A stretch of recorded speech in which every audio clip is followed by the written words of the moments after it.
이 7장은 이 사무엘하 7장은 굉장히 그 중요한 장인 것을 이렇게 우리가 보게 되었습니다. 그래서 여러분 구약에는 큰 나중에 성경 파노라마를 저랑 하게 되어지면 구약에는 큰 기둥이 있어요. 하나는 이 언약이라는 건데 이 보면은 전 우리 창세기는 창조가 있죠. 모든 시간을 창조하시고 모든 나라 그다음에 우리 사람을 창조하시고 모든 열방을 창조하시고 해와 달과 모든 피조물을 창조하신 모든 시작이 하나님께로부터 시작되었음을 우리는 알게 되어지는데, 근데 타락이 있죠. 아담의 불순종과. 근데 하나님께서 원시복음이라고 하는데 창세기 3장 15절 보면 그렇죠. 아담의 여자의 후손이 뱀의 머리를 밟을 것이라는 그런 어떤 하나님의 특별한 하나님의 암시적인 원시복음이 이루어지면서, 그러면서 이제 4개의 큰 언약의 기둥이 있는데 하나는 노아의 언약이고요. 두 번째 창세기 12장에 있는 아브라함과 언약이고, 출애굽기 19장에 있는 모세와 언약이고, 마지막은 오늘 사무엘하 7장에 있는 다윗과의 언약입니다. 그러니까 여러분들 우리가 이제 우리 구약과 신구약을 살펴볼 때에 그냥 성경을 그냥 이렇게 연대순으로 이렇게 쭉 이해하기보다는 하나님의 구속사적인 관점에서 성경을 이해하면 훨씬 더 은혜롭고, 또 이게 성경의 어떤 맥들이 이렇게 잡히게 되어지죠. 그래서 하나님께서 아브라함을 택하셔서 하나님께서 믿음의 언약을 그냥 그래서 언약을 베푸시고, 나중에 출애굽기 우리 19장에 보게 되어지면 또 모세를 통해서 온 이스라엘과 함께 인전 어떻게 됩니까? 언약을 또 이루셔서 제사장 나라로 그 소유된 백성 삼으시는데, 이제 다윗과 언약을 베푸시면서 우리가 잘 아는 것처럼 그의 후예를, 그의 이제 그의 어떤 자손들을 통해서 위대한 메시아, 즉 그리스도가 나올 거라는 것을 하나님께서 약속의 말씀을 주신 게 오늘 말씀이에요. 그러니까 얼마나 중요합니까? 그래서 우리가 예수님을 말씀할 때 나사렛 예수 그리스도도 얘기했지만 다윗의 자손이 이렇게 얘기해요. 다윗의 자손이요. 오늘 그 장면이 오늘 말씀이 나온 거기 때문에. 왜 그렇습니까? 이제 오베데돔의 집에 있었던 이제 법궤를 어떻게 갖고 왔죠. 다윗성으로. 그래서 이제 휘장 안에 두었다는 것은 뭐냐면 이제 성전을 짓지는 않았지만 그 성막 안에 두었다는 그 말씀과도 같습니다. 그러니까 다윗이 그게 마음에 걸리는 거예요. 그동안 자기에게 다윗에게 주었던 은혜를 이렇게 보니까 자기 같은 목동이었던 자를 하나님께 존귀를 더하셔서 자기가 모든 12지파의 왕이 되었다라는 거 너무 생각해 볼수록 감사하지 않습니까? 여러분, 하나님이 우리 노예 같은 우리를, 고아 같은 우리를 부르셔서 왕 같은 자녀로 삼으셨다는 것에 대해서 여러분들 감사하시길 축원합니다. 아무리 은혜를 줘도요, 감사 없는 사람이 있고요. 우리 여러분 정말 성령의 사람은 아주 작은 거에도 감사합니다. 왜? 하나님이 주신 것은 작은 것이 없어요. 우리를 존귀케 하시기 위해서 아들 주셨지 않습니까? 근데 그걸 생각하면 얼마나 하나님 앞에 감사하고 달과 같은 마음이 있어야 되는데 무관심합니다. 무관심하고 자기 삶에 얽매여서 하나님에 대해 관심이 없어요. 대부분 그리스도인들이 이렇게 살아가요. 제가 이런 질문을 저에게도 하고 여러분에게 드립니다만, 여러분 하루 살아가면서 여러분의 삶의 모습들을 기록된 영상들이 만약 24시간 튼다면 우리 마음에 있는 기록이에요. 우리는 하루 종일 얼마나 하나님을 찾고 구하고 그분께 감사해서 우리가 하나님께 나아가는 시간이 24시간 중에 얼마나 될까요? 아마 우리 그리스도인 중에는 대체적으로 5분도 앉아서 말고 5분도 우리는 하나님께 감사하지 않죠.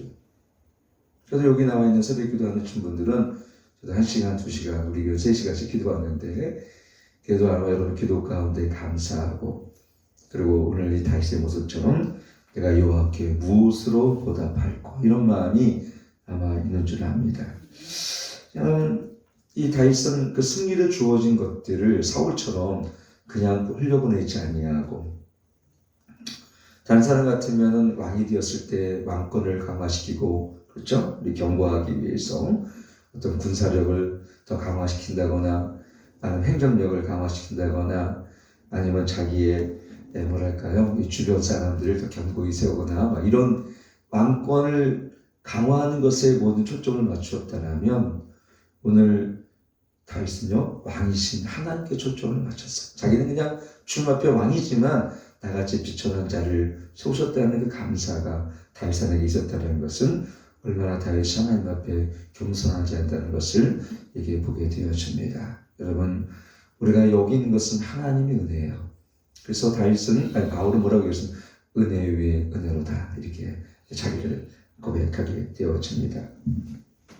그래서 다윗은 뭐라고 했냐면, 나단에게 나는 백향목 등의 과거를 하나님에게는 휘장 가운데 있도다 했습니다. 그러면 이게 얼마나 하나님께 올려드리는 이 다윗의 마음이 참 제가 볼 때도 얼마나 순전하고 얼마나 하나님이 기뻐하시겠어요. 사실은 늘 다윗이 생각했던 것이 자기의 왕궁과, 그렇죠? 자기의 왕궁을 세우고 다 자기의 왕국을 세우려고 해요. 목회도 정말 어떤 때는 우리가 주님을 기뻐하시는 목회가 아니라 자기 왕국을 세우는 목회가 될 때가 참 많아요. 저도 그래요. 칭송받고 칭찬받고 존귀를 받고 존귀를 더 받고. 근데 오직 예수님을 사랑하고, 여러분 모든 동기는요, 여러분 우리 마음의 중심의 동기는 예수님을 사랑하는 데서 오는 거야 돼요. 예수님을 사랑해서 기도하고, 예수님을 사랑해서 우리 예배하고, 예수님을 사랑해서 우리는 선교하고, 예수님을 사랑해서 복음을 전하고, 예수님을 사랑해서 예수님과 동행하고, 이것이 우리 삶의 동기고 삶의 중심이 됩니다. 근데 우리는 어떻습니까? 때로는 무언가를 받기 예배를 드리고 무언가를 구하기 위해 기도하고, 여러분 그것이 본질은 아니에요. 기도는 우리 사랑하는 저와 함께 오히려 영적인 호흡이에요. 그걸 우리는 뭐라고 우리가 교제라고, 교제.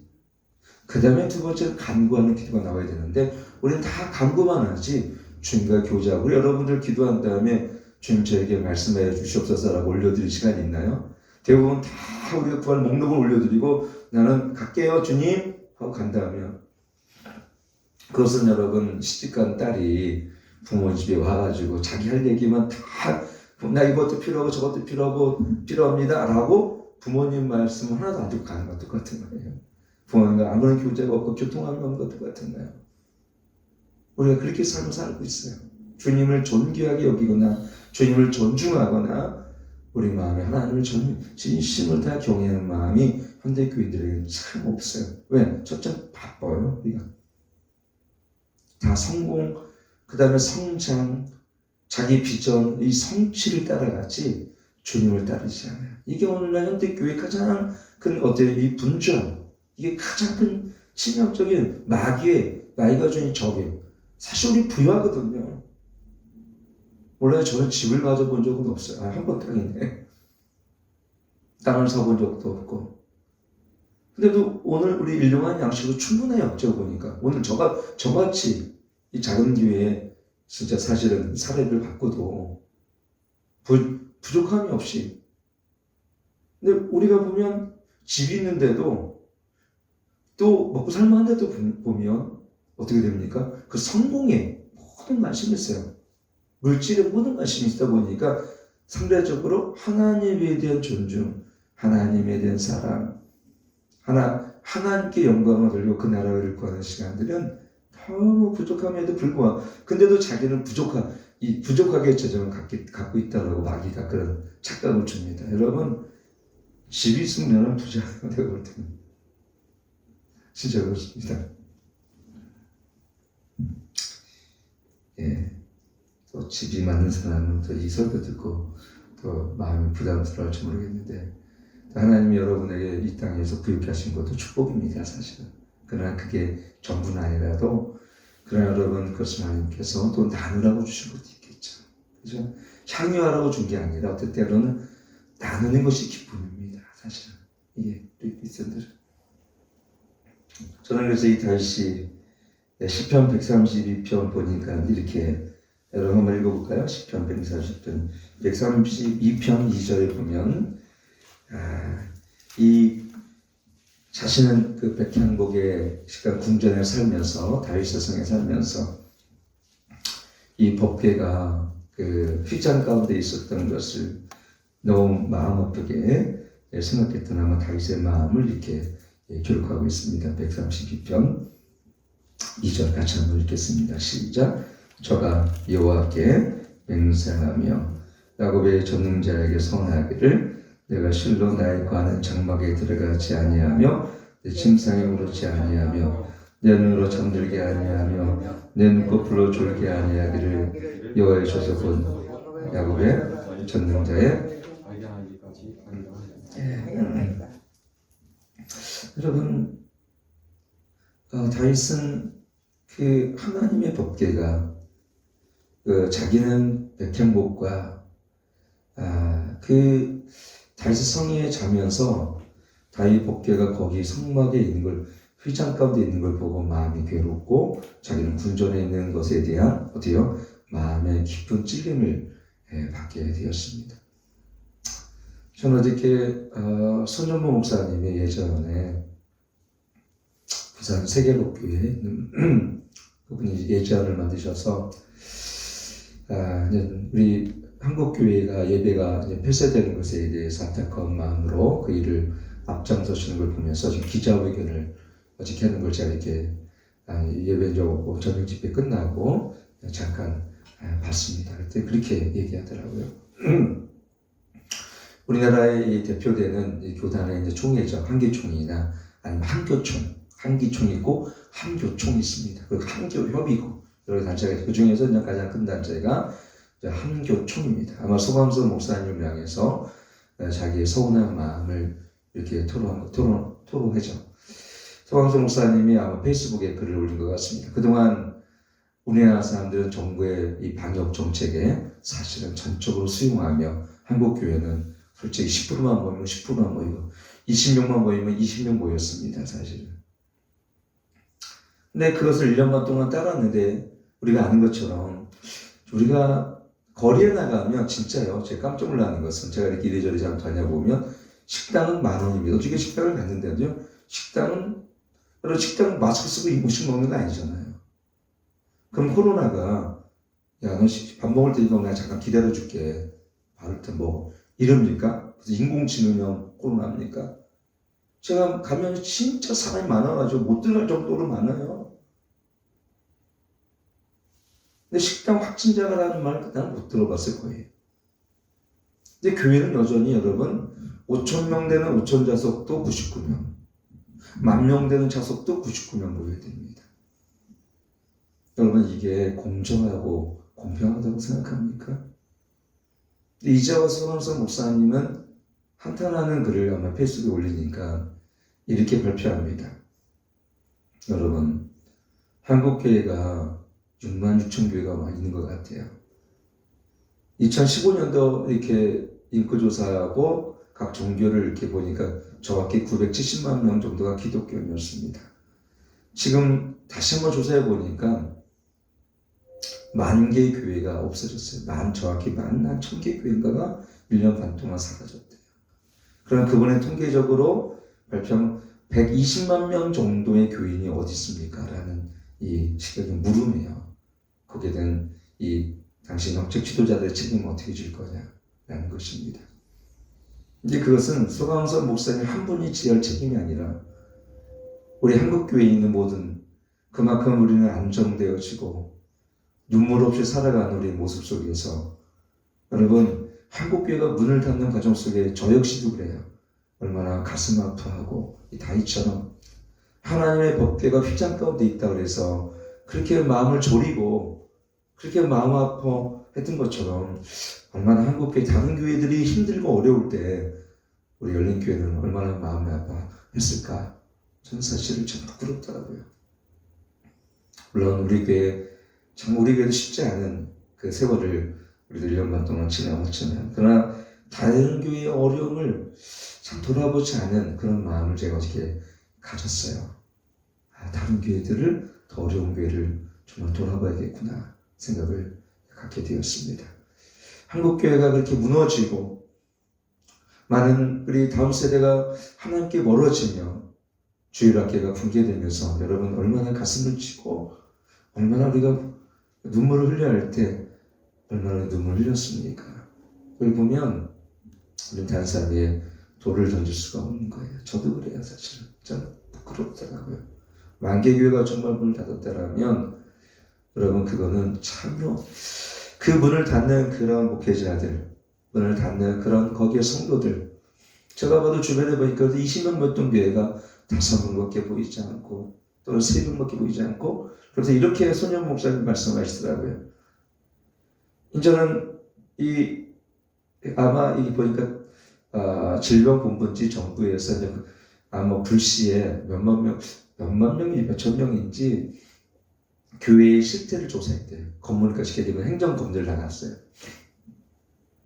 그 중에서 만약에 10,000개 교회를 조사했다면 한 2,000개 정도 교회는 갔더니요, 비대면 예배도 없고 대면 예배도 없더래요.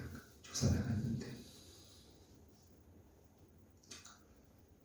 그만큼 한국 교회가 무너지고 코로나에서 힘든 과정 속에 있는데, 여러분 가게 하나 문을 닫으면 지역 주민들 그렇고 지역 사회들 마음이 아프더라고요. 저도 이제. 근데 교회를 문을 닫으면 하나도 그런 마음을 가진 나는 그리스도를 본 적이 없어요. 어떻게 교회 문을 닫았습니까, 목사님? 얼마나 마음이 아프죠. 그러니까 우리는 얼마나 동떨어져 있는, 하나님의 마음과 동떨어진 삶을 사는지 몰라요. 자녀가 경제적인 어려움이 있으면 마음이 아프지 않습니까? 하물며 여러분 교회가 문을 닫는데 누가 마음을 짓고 기도한 자가 어디 있습니까? 난 여러분 이 마음을 짓고 이 다윗처럼 침상에 잠들지 못하는 그 하나님의 마음, 또 예수님의 마음을 가진 자가 되기를 축원합니다. 오늘 하나님은 다윗의 이 마음을 생각하진 않으셨어요. 하나님의 때가 있고 하나님 우리에게 찾으시는 하나님의 뜻이 그 시대마다 다른 기준을 갖고 계신 것을 이렇게 보게 되어집니다. 항상 하나님 동일하진 않으시고 우리 생각과 다르시다는 것을 이렇게 보게 되었습니다. 그러나 하나님은 다윗에게 특별한 4가지 은혜로운 기도 제목처럼 주십니다. 시간이 거의 다 됐기 때문에 제가 큰 제목만, 타이틀만, 어떤 하나님 은혜를 주셨을까? 하나님을 경외하고 하나님을 따른 자에게 주는 하나님의 은혜가 무엇일까? 첫째는 9절 보니까 모든 원수들에 대해서 승리케 하셨습니다. 우리 9절 같이 읽겠습니다. 시작. 내가 어디를 가든지 내가 너와 함께 있어 내 모든 대적을 내 앞에서 멸하였은즉 세상에서 존귀한 자 이름과 같이 내 이름을 존귀하게 만들어 주리라 했습니다. 여러분 여기 보니까 내가 어디를 가든지 내가 너와 함께 있어. 참 얼마나 귀합니까? 가장 큰 축복은 주님이 우리와 함께 하신다. 그리고 주님이 우리와 함께 하시면 이미 승리는 보장된 겁니다. 이것이 하나님을 경외하고 따른 자들의 축복입니다. 항상 어떻게 대적들로부터 승리케 하셨다. 두 번째는 평안과 정착이 약속이 되었다. 10절, 11절 같이 읽겠습니다. 또 내가 또 백성 이스라엘을 위하여 한 곳을 정하여 죄를 심고 죄로 자기 곳에 거하여 다시 옮기지 않게 하며 악한 요로 전과 같이 죄를 해하지 못하게 하여 전에 내가 사사를 명하여 내 백성 이스라엘을 다스리던 때와 같지 않게 하고 너를 모든 대적의 것을 벗어나 평안하게 하리라. 여호와가 또 내게 이르노니 여호와가 너를 위하여 집을 이루고, 여기 보니까 또 너를 모든 대적에게서 벗어나 평안케 하리라. 여러분 이게 하나님의 축복입니다. 모든 대적에서 벗어나 평안케 하고 여호와가 너를 위하여 집을 이루고 이렇게 약속을 하셨어요. 여러분 우리의 평안은 하나님의 은혜 가운데 보장이 되어야 됩니다. 여러분 하나님의 보호하심이 없는 평안이 없죠. 내 힘으로 살아가는 사람은 평안이 있을 수가 없어요. 왜? 내 힘으로 이룰 수 있는 것은 한계가 있기 때문에 그래요. 그래서 우리는 여러분 다윗은 자신의 한계를 알았어요. 그렇기 때문에 항상 하나님을 의지하며 살았습니다. 하나님을 의지하며 살아가는 자에게 뭐가 있습니까? 하나님의 보호하심, 하나님의 공급하심이 있어요. 공급하심.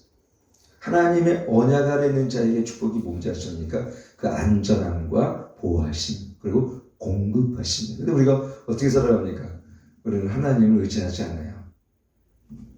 왜냐하면 대부분 기도하지 않는 사람들의 특징이 뭐냐면 자기를 의지하는 거예요. 여러분 그럼 하나님을 의지하는 사람의 특징은 뭡니까? 모든 것을 하나님께 맡겨드리는 우리의 삶의 표징은 기도하는 겁니다.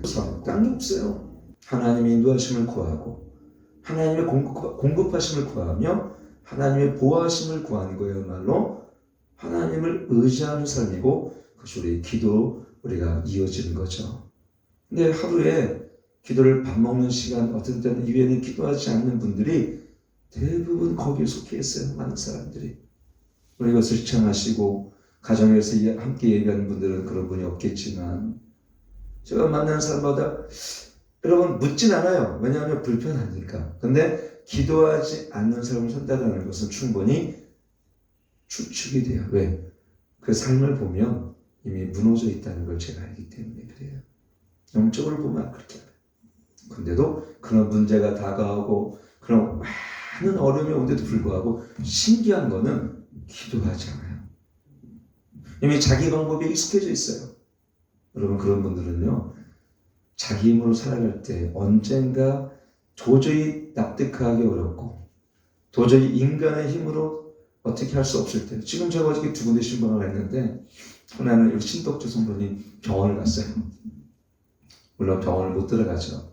그 앞에 그냥 제가 기도하고 방언을 기도하고 깨어나도록 간절히 기도하고 제도받고 두 번째는 그 이모님이라는 분이 혈액암에 걸리셨었는데 옮겨 누워 계셔서 교회도 안 나가시는데 그냥 갑작스럽게 통보도 안 하고 그냥 갔어요.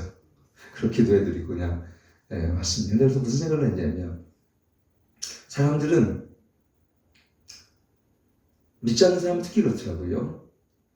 그렇게 죽음이 다가오고 그 마지막 순간이 다가옴에도 불구하고 그거를 하나의 운명적으로 받아들이게 막이는 우리를 그렇게 어떻게 해요? 착각하게, 착시한 사람을 갖게 하시더라고요.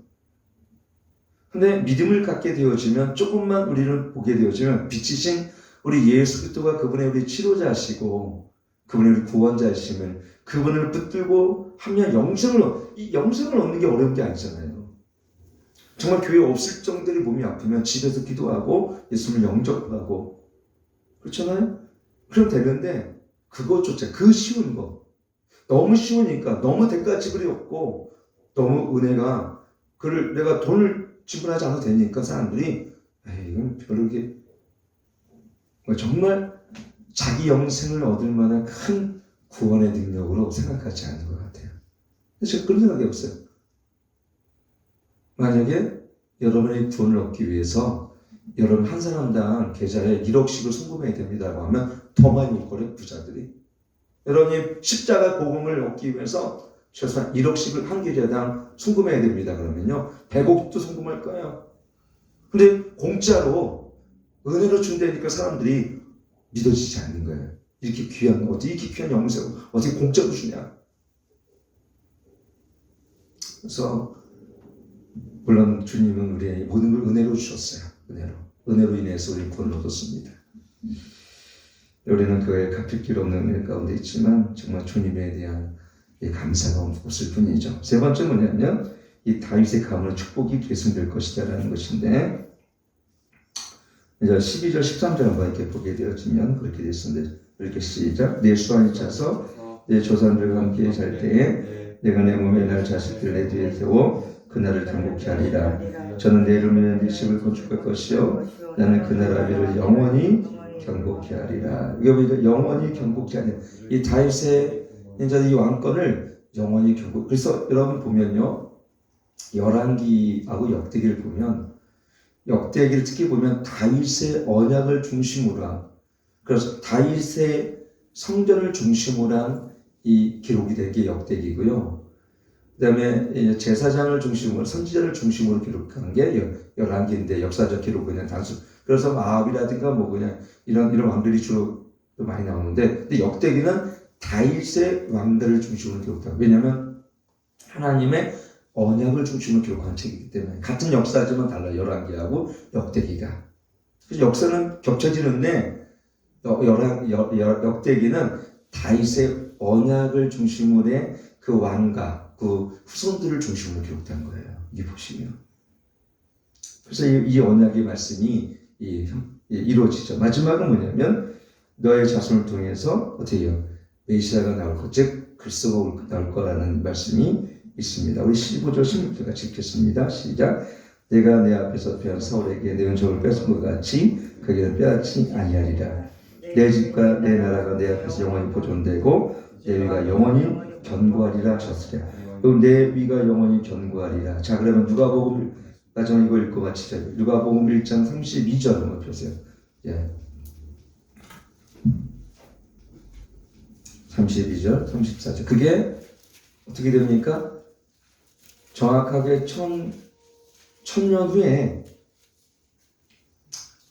예수님께서 이 땅에 오심을 통하여 그 언약이 완성되어지죠. 다윗의 언약이 이루어지죠. 한번 누가복음 1장 32절, 33절 이렇게 같이 한번 읽겠습니다. 시작. 저가 큰 자가 되고 지극히 높으신 이 아들을 거둘 것이요 주 하나님께서 그 조상 다윗의 의를 저에게 주시리니 영원히 야곱의 주 영으로 될 것이며 그 나라가 무궁하리라. 여러분, 이 말씀이 다윗이 얼마큼 깨달은지 모르겠지만 아마 다시 깨달았을 것입니다. 그래서 나중에 보면 자기 같은, 나중에 사무엘가 끝날 때 그는 정말 하나님 앞에 얼마나 자기 같은 존재에 아침의 빛같이 정오의 빛같이 자기의 이런 은총을 내려주셨는지를 그는 정말 고백하게 되어집니다. 자기같이 부족한 존재에게 어떻게 이런 하나님의 큰 은혜와 은총을 주셨는지 다윗은 나중에 고백하게 되어져요. 여기는 영어로 있으니까 그것만 제가 읽어드리고 아마 23장인가 있을 거예요. 23장, 사무엘 23장 한번 그 말씀을 자 한번 2절, 3절, 4절 읽고 마치도록 하겠습니다. 2, 3, 4 시작. 여호와의 신이 나를 빙자하여 말씀하시며 그 말씀이 내려 있도다. 이스라엘 하나님이 말씀하시며 이스라엘이 다윗가 내게 이르시기를 사람을 공의로 다스리는 자 하나님을 경외함으로 다스리는 자여 저는 또 눈의 아침 빛 같고 불 없는 아침 같고 비후의 광선으로 땅에서 오미 돋는 숯불 같으리 하시도다. 내 집이 하나님 앞에 이같이 아니하냐.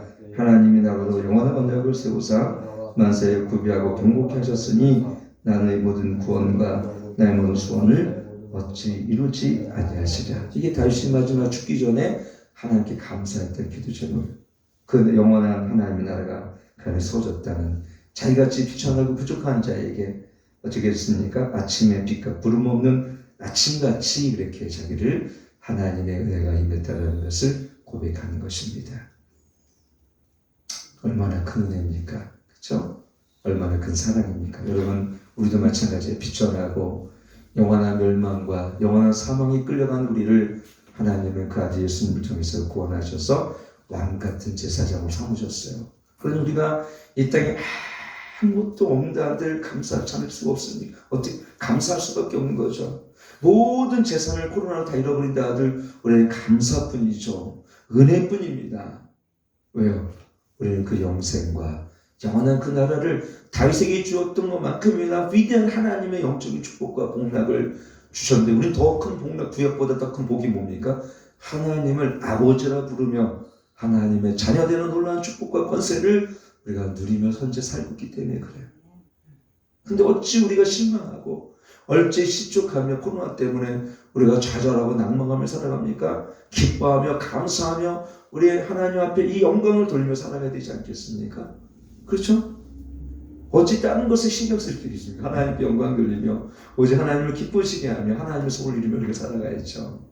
오늘 그런 은혜가 오늘 이 재단 앞에, 새벽 재단 앞에 우리 모두가 회복되기를 축복합니다. 기도하겠습니다. 아버지 하나님, 다윗을 영원한 미를 허락하시고 또 언약을 베풀으셔서 그 자손에게 메시아가 나오도록 하나님 축복하셨습니다. 다윗은 한시라도 그 은혜를 잊지 않았던 것처럼 저희 또한 멸망의 자녀인 만큼 또 그와 같은 죄를 구원하시길 기뻐하셔서 하나님의 자녀되는 권세를 주심을 감사드립니다. 왕같은 자녀로 또 하나님 거룩한 나로 소유된 백성을 삼으셔서 오늘 이곳에 세우셨사오니 오늘도 기쁨으로 그 감사함으로 우리 삶을 살아갈 수 있도록 은혜를 더하여 주옵소서. 이처럼 우리 주 예수 그리스도로 하나님의 극히 낮은 사랑과 성령 하나님의 늘 충만 교통하심이 다윗처럼 하나님을 존귀 여기며 감사하며 하나님께 모든 영광을 돌리기 원하는 주의 백성들 머리에 열린께 모든 성도 가정이 이제부터 영원토록 함께 하실지어다. 아멘.